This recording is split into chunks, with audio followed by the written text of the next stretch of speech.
Oke, halo guys. Assalamualaikum warahmatullahi wabarakatuh. Ketemu lagi. Insya Allah kita akan bahas 30 pesan untuk 2023 yang part kedua, dari 16 ke 30. Karena orang yang keren adalah orang yang hari ini lebih baik dari hari kemarin dan hari esok lebih baik dari hari ini. Dan untuk bisa itu, kita perlu banget untuk bisa merenung dan belajar dari waktu ke waktu untuk memperbaiki kesalahan ataupun mempertahankan kebaikan yang udah ada di diri kita. Poin ke-16 adalah tampil menawan.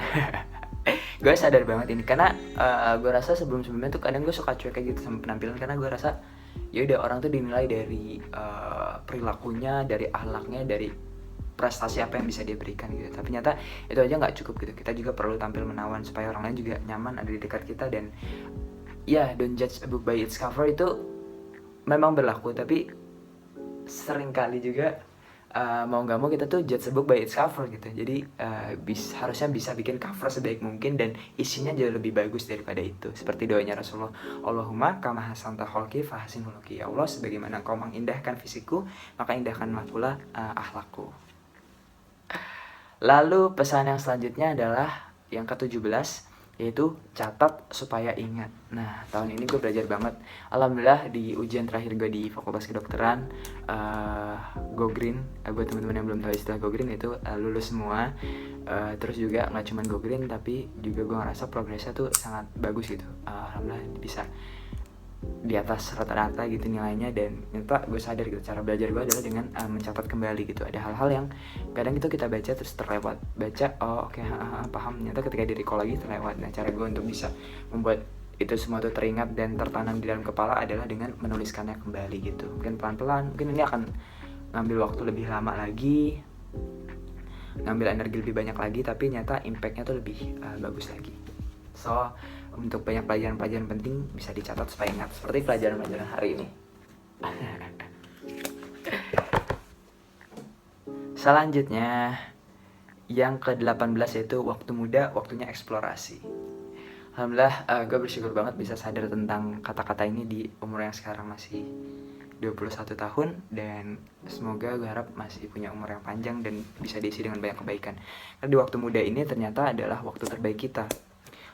Tenaga masih penuh, waktu masih banyak, uang meskipun gak banyak-banyak banget, tapi lumayan lah cukup untuk eksplorasi. Jadi semua itu masih bisa dimaksimalkan gitu. Jadi gue harap di tahun 2023 ini lebih maksimal lagi untuk eksplorasi banyak hal, lebih baca lebih banyak buku, pergi ke lebih banyak tempat, naik ke lebih banyak gunung, challenge lebih banyak terhadap diri sendiri, karena ini waktu terbaik. Jangan sampai waktu-waktu ini dipakai untuk hal-hal yang kontraproduktif, kayak mikirin si dia terlalu banyak. Jagain jodoh orang lain, kan ngapain ya jagain jodoh orang lain, mending jagain jodoh kita, yaitu diri kita sendiri. Karena yakin aja suatu saat nanti akan ketemu kok jodohnya. Iya. Lalu nomor 19, manajemen waktu itu kunci. Ya, ini gue juga sadar banget di tahun ini. Kadang ada hari-hari yang sebenarnya nggak padat gitu, waktunya kosong, tapi karena manajemen waktu yang nggak bagus, jadi nggak bisa produktif ngapa-ngapain gitu. Ada juga hari-hari yang banyak banget targetnya, banyak banget deadline-nya, tapi ketika belajar untuk bisa manajemen waktu lebih baik lagi, nyata hasil tuh lebih bagus, lebih produktif ketimbang hari-hari yang nggak punya manajemen waktu. Jadi menurut gue bukan tentang seberapa banyak waktu, tapi juga lebih tentang seberapa kita bisa manajemen waktu gitu, supaya dalam waktu yang sedikit itu bisa berkah dalam artian tuh produktif. Dalam waktu sedikit kita bisa melakukan lebih banyak hal yang lebih bermanfaat untuk diri kita sendiri. Dan tentu gue rasa setiap orang tuh punya cara untuk manajemen waktunya masing-masing. Ada orang yang harus bikin schedule yang tight gitu ya, dari jam segini sampai jam segini harus ngapain, dari jam segini sampai jam segini harus ngapain, dari bangun sampai tidur lagi harus ngapain. Dan itu berlaku untuk mereka. Jujur itu gak berlaku untuk gue, karena gue ngerasa terkotak-kotakan. Dan justru gue merasa manajemen waktu terbaik gue adalah dengan to-do list gitu. Dengan to-do list, biasanya gue nyatet di buku ini. Gak selalu di buku ini sih, bisa di notes HP, bisa di tempat-tempat lain gitu. Itu bisa apa yang gue selesaikan dan sebagainya gitu. Jadi gue merasa tertantang untuk hari ini menyelesaikan tugas ini, tugas itu, tugas ini gitu. Dan dengan to-do list ini gue nggak harus melakukannya itu dari atas sampai bawah. Bisa jadi ketika gue bosen gak mau ngelakuin yang di step tengah-tengah, oke gue ngelakuin yang akhir dulu, lalu kemudian naik ke atas, jadi tetap bisa selesai semuanya. Dan ya, setiap orang gue rasa punya cara untuk manajemen waktunya masing-masing. Dan ya, tugas kita untuk bisa eksplorasi itu semua. Baik, lanjut ke pelajaran selanjutnya, yaitu yang ke-20, komparasi sebagai inspirasi gitu ya. Sebagai manusia itu udah jadi human nature kita untuk membandingkan diri kita sama orang lain gitu. Mau nggak mau, suka nggak suka, ketika kita ngeliat orang lain, kita ngeliat cerita dan progres orang lain tuh kita selalu membandingkan gitu. Dan penting banget untuk dicatat bahwa komparasi ini bukan untuk minderisasi, tapi justru untuk inspirasi gitu. Kita ngeliat orang lain untuk bisa belajar gitu, oh dia tuh bisa sampai titik ini ternyata karena kerja kerasnya, karena manajemen waktunya, karena disiplinnya gitu. Dan akhirnya kita bisa meniru dia dan justru jadi jauh lebih baik daripada dia gitu, ketimbang kita aduh kok dia udah bisa kayak gini, yang gue belum bisa kayak gini di umur segini gitu. Itu cuma insecure doang dan gak produktif gitu. Justru harusnya komparasi itu jadi inspirasi di dalam hidup kita. Kalau memang belum bisa untuk menjadikan komparasi itu sebagai inspirasi, ya udah nggak perlu lihat orang lain gitu, daripada kita down doang kan nggak progresif. Oke, lanjut ke pesan selanjutnya. Pesan nomor 21, jangan kebanyakan sekalian, fokus satu persatu. Nah, di hidup gua tahun ini khususnya tuh gue banyak banget sering ingin melakukan sesuatu tuh kayak sekalian. Pengen pergi ke sini, sekalian ini, sekalian ini, sekalian ini, sekalian ini. Gitu. Kalau nggak ada sekaliannya, nggak jalan. Kan nggak jalan semua gitu. Nah, penting banget untuk satu persatu aja gitu. Oke, pergi ke sini, ya udah pergi sini dulu, selesai, lanjutin yang lain. Pergi ke sini dulu, selesai, lanjutin yang lain. Ngelakuin ini dulu, selesai, ngelakuin yang lain. Bisa jadi lebih fokus, hasilnya pun lebih maksimal, dan kitanya pun lebih enjoy gitu. Nggak perlu terlalu banyak mikir gitu. Jadi ya jangan terlalu banyak, sekalian fokus satu persatu. Insya Allah semuanya akan bisa selesai kok. Nomor 22, be appreciative. Ini gue ngerasain banget gitu, ketika kita bisa appreciate orang lain, itu hubungan kita sama orang lain tuh jauh lebih baik gitu. Karena banyak orang tuh yang memberi ke kita, dan kita seringkali tuh kurang menghargai mereka gitu. Dengan bisa menghargai orang lain pun akan jauh lebih semangat untuk bisa melakukan kebaikan. Ini juga mungkin gak cuman tentang apa yang orang lain berikan ke kita, tapi tentang orang lain ketika melakukan kebaikan, dan itu bukan tujuan ke kita gitu, kita puji aja gitu.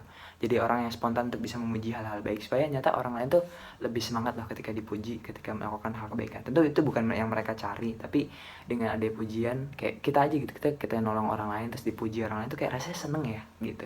Tanpa dipuji sebenarnya udah seneng, tapi ketika dipuji tuh seneng gitu, lebih seneng lagi.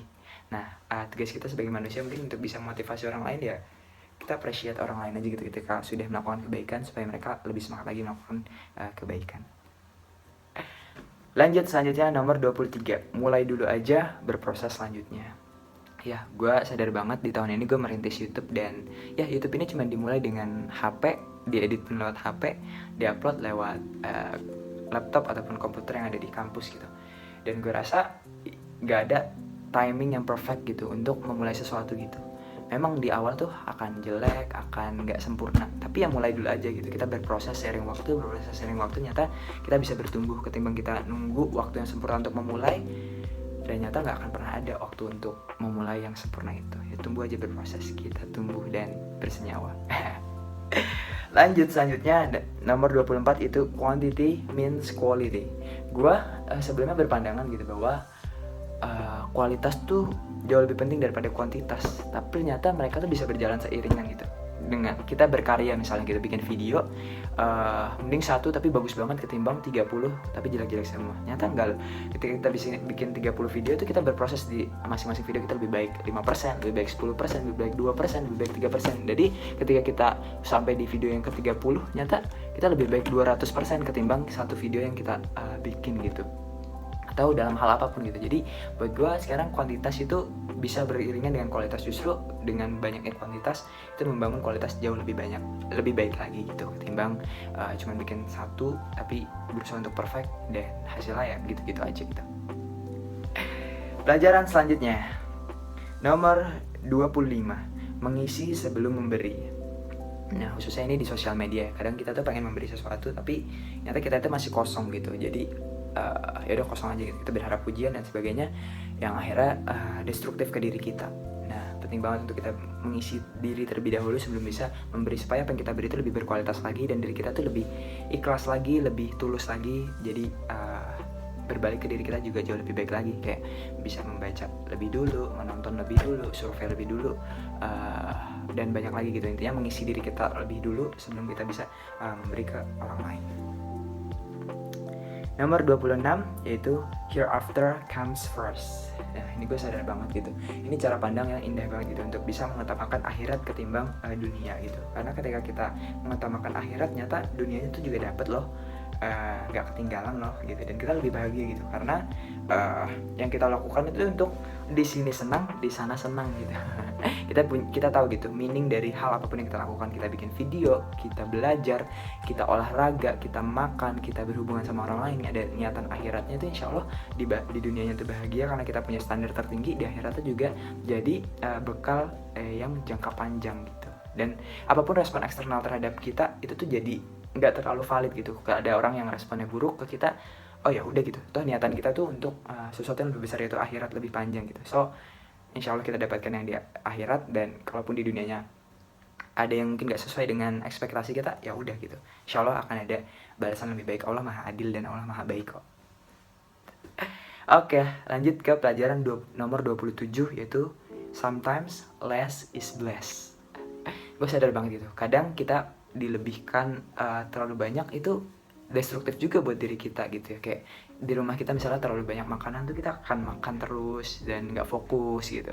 Kadang tuh kurang itu jadi berkah gitu ya, kayak karena kurang tuh kita nggak punya pilihan, jadi kita fokus sama sesuatu aja, dan ketika fokus sama sesuatu aja tuh jadi jauh lebih baik hasilnya, jadi jauh lebih berharga rasanya, jadi jauh lebih ya apresiatif terhadap hal-hal tersebut, jadi jauh lebih enjoy momennya gitu. Jadi coba kalibrasi lagi, renungkan lagi ketika kita mungkin merasa kekurangan terhadap sesuatu. Mungkin justru dikurangkan itu adalah cara terbaik untuk Allah melebihkan di hidup kita. Jadi kita bisa fokus, kita bisa bersyukur, bisa enjoy di momen, dan insya Allah akan ada waktunya ketika kita memang sudah butuh diberikan lebih lagi gitu. Nomor 28 yaitu rezeki gak melulu tentang uang. Nah, pelajaran banget nih tahun ini. Gue belajar bahwa ya memang gitu, uang itu adalah rezeki, tapi rezeki itu gak cuma uang. Ada kesehatan yang mungkin gak bernilai dengan keuangan gitu.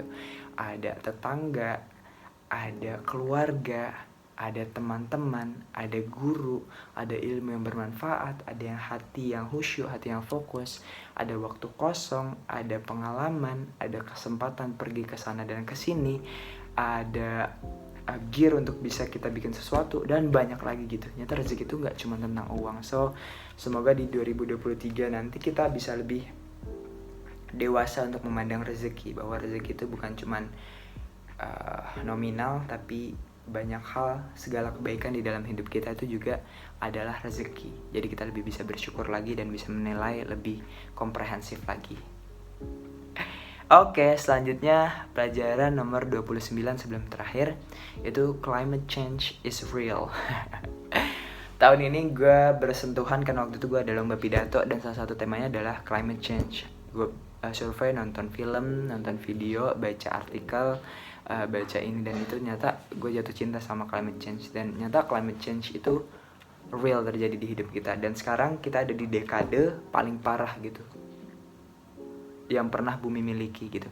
Dari ribuan miliaran tahun yang bumi punya, di dekade ini seenggaknya ya 10 tahun sampai 50 tahun terakhir itu adalah fase paling parah gitu, dimana karbon tuh lagi banyak-banyaknya, suhu bumi lagi meningkat-meningkatnya, dan nyata impactnya tuh nggak cuma tentang rasa panas gitu, nyata kayak banjir dan banyak lagi gitu, hilangnya banyak satwa, kebakaran hutan, dan banyak banget gitu nyata impact dari climate change yang mempengaruhi keseharian kita gitu, dan dipengaruhi juga keseharian kita yang sederhana, kayak pemakaian listrik kita yang boros, kemalasan kita jadi nggak mau jalan kaki dan harus selalu pakai kendaraan, itu juga bikin karbon, cara kita masak, cara kita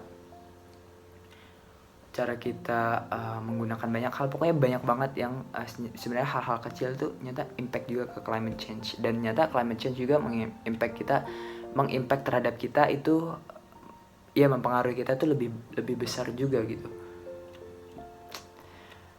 Jadi mungkin tahun 2023 ini bisa untuk lebih peduli lagi terhadap lingkungan, bukan cuma tentang keindahan tapi juga tentang bagaimana kita memperlakukannya dan impactnya terhadap lingkungan secara keseluruhan gitu. Karena mungkin bisa jadi kita boros listrik di sini yang akhirnya nyata listrik itu dibangkitkan oleh karbon, oleh pembangkit listrik yang mengeluarkan karbon, batu bara misalnya, dan itu menyebabkan dunia lebih panas, dan itu bikin banjir yang mungkin nggak impactnya ke tempat kita, tapi ke desa-desa orang lain yang sebenarnya juga pakai listrik itu sedikit gitu. Jadi mungkin kita bisa jauh lebih peduli lagi dengan keseharian kita yang bisa mempengaruhi lingkungan. Kita bisa lebih go green lagi terhadap lingkungan. Pelajaran terakhir yaitu nomor 30 adalah beri space untuk diri sendiri dan orang lain. Gue belajar banget untuk tahun ini pesan dari Ustadz Noman Olihan, karena waktu itu alhamdulillah bisa dapat kesempatan untuk belajar dari beliau waktu datang ke Indonesia. Ya, diri kita tuh punya kecenderungan, diri kita punya kesukaan, diri kita punya minat dan bakat, dan tugas kita untuk bisa beri space untuk diri kita, space untuk gagal, space untuk mencoba, space waktu, space tenaga, space uang gitu, supaya kita bisa jadi versi terbaik diri kita gitu. Begitupun orang lain gitu, mungkin orang lain tuh nggak selalu sama keinginannya dengan kita, kesukaannya dengan kita, dan tugas kita untuk bisa memberikan mereka ruang untuk mereka gagal, untuk mereka terus berkembang, untuk mereka mengeksplorasi apa kesukaan mereka. Jadi tiap orang tuh bisa ngerasa nyaman dekat dengan kita karena bisa jadi versi terbaik diri mereka di dekat kita. Ya, mungkin itu 30 pesan yang bisa dibahas di tahun ini. Semoga bisa jadi bekal untuk tahun 2023, jadi tahun yang jauh lebih baik lagi, jadi tahun terbaik dalam hidup kita, dan bisa kita maksimalkan untuk kebaikan dunia dan akhirat kita. Terima kasih, semoga hari kalian menyenangkan, sehat selalu. Assalamualaikum warahmatullahi wabarakatuh. Let's go baby.